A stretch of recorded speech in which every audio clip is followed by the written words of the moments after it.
So as everyone already knows, tens of thousands of emails have just been released by the Congressional Committee showing ties between Donald Trump and Jeffrey Epstein.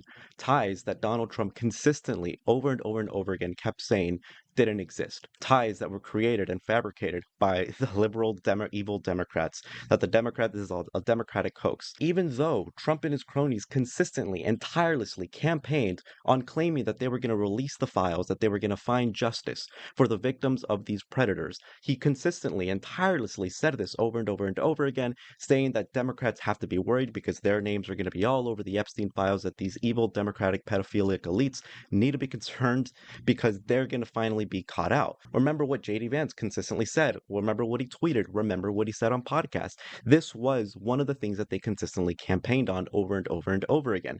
And now that Trump's in office, all of a sudden the Epstein files don't exist. There's no client list. There's nothing to see here. Are we still talking about Jeffrey Epstein? It's absolutely ridiculous that we're at this point where half the country can be easily manipulated into thinking that there's this evil pedophilic regime that needs to be taken down, regardless of what political side you affiliate with. But now all of a sudden, now that they won and their president is in power, they don't care who's on the Epstein files. They don't care who's a pedophilic elite. They don't care about any of these things. But things haven't been going well for Trump since, because Trump has consistently, over and over and over again, been caught lying about the Epstein files. Remember, when the Wall Street Journal reported that there was a birthday letter that they saw from Trump to Epstein, and they explained and detailed what that letter was, that it's a poem written by Trump in a very weird and creepily cryptic manner, and that it's within the figure of a woman, and that Donald Trump's signature was acting as the pubic hair of the body in question. Trump said over and over again that this was a lie, and he sued the Wall Street Journal for this. He sued a news publication for reporting on a story that he claimed was false, a story about him that he claimed was false. And what ended up happening? Well, the Congressional Committee subpoenaed the Epstein estate to release that birthday book, and well, what do you know? That birthday book ended up being real. Donald Trump just straight up sued the Wall Street Journal, a news publication, one of the biggest news publications in the world. And again, not even like a hardcore lefty news publication. The Wall Street Journal is center right. He sued them for reporting on a true story about him.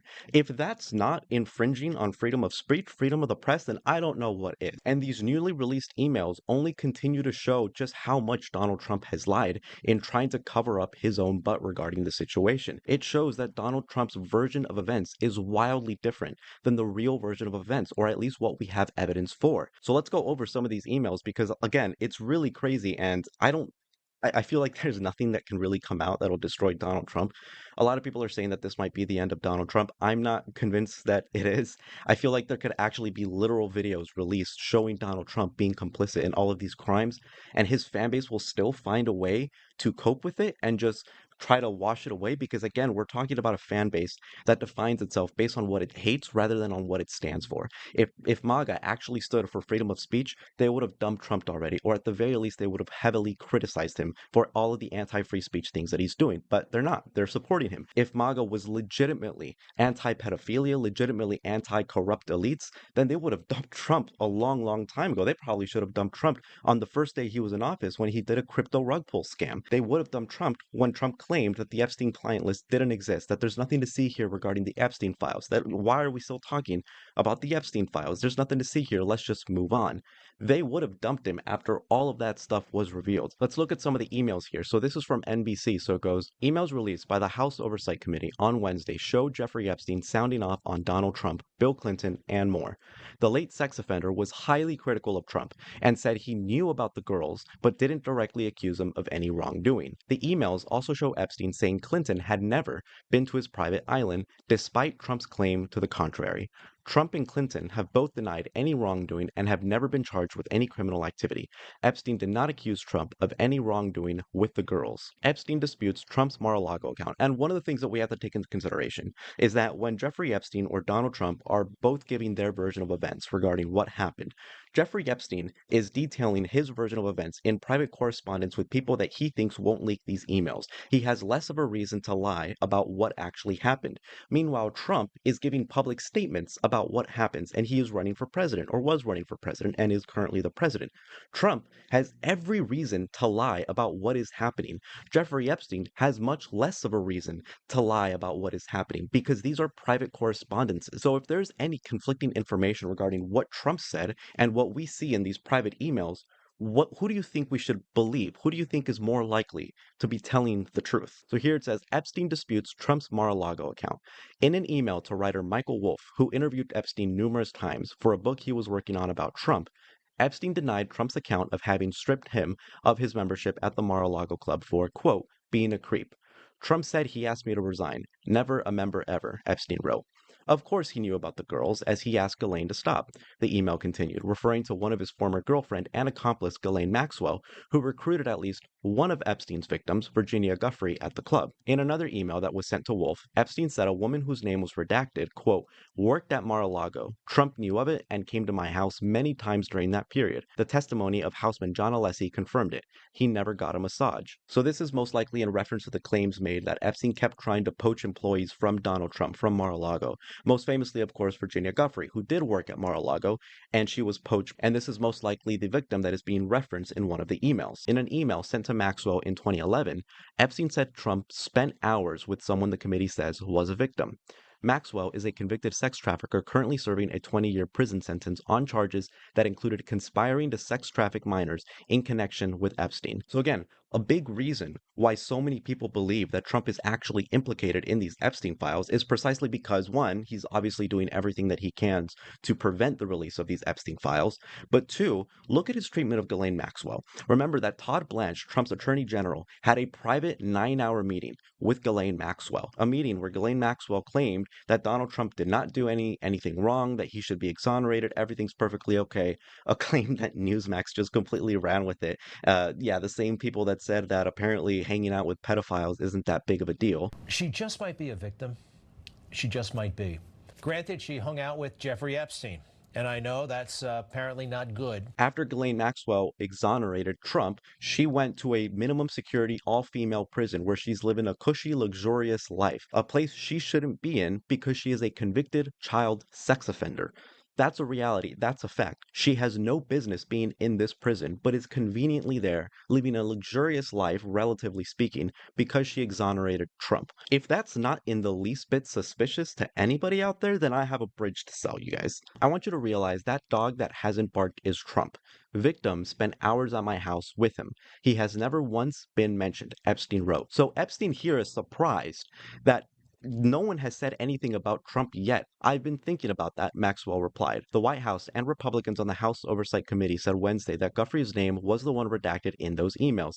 Giuffre, who died by this year, did not accuse Trump of any wrongdoing. And this is the one thing that MAGA is latching onto to try to hope, clutching their pearls, hoping that Donald Trump is somehow an innocent hero in all of this. But what we're looking for is a pattern of behavior. What we're looking for is what is most likely to be true based on multiple data points, not just one data point that conveniently conforms to what your preconceived notion of reality should be. And when we look at the pattern of what Donald Trump has done, what Donald Trump has said, what Donald Trump has said that turned out to be false, what Donald Trump is doing to make sure that the Epstein files aren't released, when you look at the pattern in its entirety, Trump looks guiltier than sin. Like, Jesus Christ, this is one of the most transparently obvious cover-ups in modern political history. But the idea that people are latching on to this one little tiny thing to try to prove that Donald Trump is, one, not only innocent, but two, like a hero of some sort, just goes to show you how politically and ideologically captured MAGA is. It is effectively a cult. Like, let's keep looking at some of the emails. Epstein said about Trump in 2018, quote, I am the one able to take him down. In a December 2018 text exchange with Epstein, someone whose name was redacted in the documents wrote, quote, I will all blow over. They're really just trying to take down Trump and doing whatever they can to do that. Yes, thanks, it's wild, because I am the one able to take him down, Epstein responded. While the exchange provides no context, it occurred during Trump's first term as president and roughly 6 months or so before FBI agents arrested Epstein in New Jersey on the federal sex trafficking charges. Let's take a look at this one. This one's interesting. Epstein says he was with Trump on Thanksgiving in 2017. During a November 2017 email chain with Epstein, Faith Cates, who co-founded a model agency, asked the financier where he was spending Thanksgiving. After a few exchanges, Cates asked, who else is down there? David Fizzle, Hansen, Trump. Epstein replied. That Thanksgiving was Trump's first as president. It also came months after Epstein's 2008 plea deal with then federal prosecutor Alex Acosta was pushed back into the spotlight after Trump nominated him to be labor secretary. In a separate November 2016 email exchange with Jenny Enterprise, the founder of a members-only club, Epstein said he spent that Thanksgiving in Palm with the Trump crowd. He didn't specify whether he actually spent it with the then president-elect himself at the time. So this person that Trump allegedly cut all ties with wanted nothing to do with him because he found out he was a creep. Well, this person apparently spent Thanksgiving with Donald Trump after Trump was already president. Twice. Again, not just once, but twice. Here's another weird email. Epstein says Trump walked into a glass door. New York Times financial reporter Landon Thomas Jr. wrote in an email to Epstein in December 2015 that people are coming to me thinking I have juicy info on you and Trump. In response, Epstein wrote, have them ask my houseman about Donald almost walking through the door, leaving his noseprint on the glass as young women were swimming in the pool, and he was so focused he walked straight into the door. We should also say, these aren't young women. We know they're not young women. These are little girls. That's who Donald Trump apparently ran into a glass door for because he was salivating over them. Now you might be wondering, well, the evidence seems to be overwhelming that Trump, at the very least, we should be incredibly suspicious of Trump because there are many instances where Trump clearly lied about the Epstein files. And you have to ask yourself, what motive does Donald Trump have to lie about this? Why would Trump lie about any of these things if he truly is as innocent as he claims to be? Well, all you need to do is really look at Fox News because, again, remember that so many people are just in echo chambers. To the extent that they have any knowledge or information about the opposition, all of that is pretty much just funneled through them based on the content creators that they already listen to, conservative and Republican and MAGA content creators. So if all you listen to and all you read about are coming from Fox News or Tim Pool or whatever, then you're never really going to understand the full extent of the evidence that Donald Trump has sitting against him. And so let's take a look at this Fox News article, which perfectly encapsulates just why so many people in the MAGA crowd are unaware of what's going on. I've debated many people on the Epstein files, and every single one of them didn't even know about the Wall Street Journal fiasco where Donald Trump just straight up lied about what the Wall Street Journal was reporting on, and he sued them. And so let's take a look at this. This is the title that Fox News chose to run. Biographer urged Epstein to bash Trump for political cover in newly released emails. This is in reference to Michael Wolff. So Michael Wolff, famously very anti-Trumper, very huge hardcore never-Trumper, and so Donald Trump hates him. The MAGA crowd hates him. But remember, the focus here is Donald Trump. Donald Trump is the president of the United States. When you're analyzing a story like this, the main key players that we should be focusing on is probably the president of the United States and not some biographer that has a hard-on for hating Trump 24/7. You can talk about that, sure, by all means, but in what universe do you think it's appropriate that the topic of conversation, what you want to drive all of your viewers towards, is just shitting on this one guy who hates Trump rather than the stuff that Donald Trump himself is actually allegedly complicit in doing or knowing? And I want to make it abundantly clear for the people who everything is just a political game to them. I don't care about Michael Wolff being innocent or guilty. I care in the sense that if he's guilty, he needs to freaking get locked up or whatever and be held accountable. But I don't care. I don't have any political allegiance to Wolff. I don't care. So yeah, these emails between him and Epstein are disturbing. Why does he have this link with Epstein? Why is he being so chummy and cordial with Epstein? Absolutely, he should be called out. But the idea that he should be the focus of the conversation, that he should be the focus of this article, you have to have Trump fellatio syndrome to somehow justify that. When asked by Epstein what he should say about his relationship with Trump, Wolff appeared to tell him to, quote, let him hang himself. If he says he hasn't been on the plane or to the house, then that gives you a valuable PR and political currency, another email reads. You can hang him in a way that potentially generates a positive benefit for you, or if it really looks like he could win, you could save him, generating a debt. Of course, it is possible that, when asked, he'll say Jeffrey is a great guy and has gotten a raw deal and is a victim of political correctness, which is to be outlawed in a Trump regime. In other words, Trump was at the house and on the plane, something that he has consistently denied. That should be the focal point, that the President of the United States lied about his connection to a convicted child sex trafficker, not that Michael Wolff told this sex trafficker that he should be bashing Trump. In what universe do you think that is appropriate? And let's look at some of the comments evidence to show just how effective this type of propaganda is. Like, let's take a look at this person, Unforgivable 195. Think, people, if there was one tiny smidgen of impropriety on the part of President Trump, the Biden administration would have gladly used it to ruin his 2024 chances. No, the fact remains 20 years ago, when it came to light what Epstein was, President Trump cut off all ties while Clinton and other Democrats began strengthening theirs. What an unforgivably stupid comment. First of all, there's this weird scapegoat that they always turn to whenever trying to justify Trump's relationship with Epstein, saying, well, if Trump really did do horrible things with Epstein, then why didn't the Democrats release the files? I don't care. Release the files regardless. I don't care if there are any Democrats on the Epstein file list. Again, to the extent that I care, it's to the extent that I want justice for the victims of Jeffrey Epstein and his criminal co-conspirators. I don't care about protecting anyone that puts on a blue tie when they go to work. I don't care. I care about justice for these victims. And it's really telling that when people who consistently over and over and over again claimed that they also cared about justice for these victims, they conveniently don't, now that it's their political party, on the line. But the second and most obvious response to that is plain and simple. The Democrats didn't run on releasing the Epstein files. Remember how the whole Epstein files fiasco started. It started as a talking point for MAGA. It started as a campaign promise, effectively, for Donald Trump. Donald Trump ran on the Epstein files. Donald Trump ran on the idea that Washington is filled with all these evil, disgusting Democratic pedophilic elites. That's what he ran on. The Democrats didn't run on this. Why would the Democrats have any incentive of releasing these files? But again, that's just a response. That's not a defense of the Democrats. That's just a response, a possible explanation for why they didn't. But at the end of the day, I don't care. They're not in power anymore right now. If the Democrats were in power right now, I would say release the files. Who are you trying to hide and protect?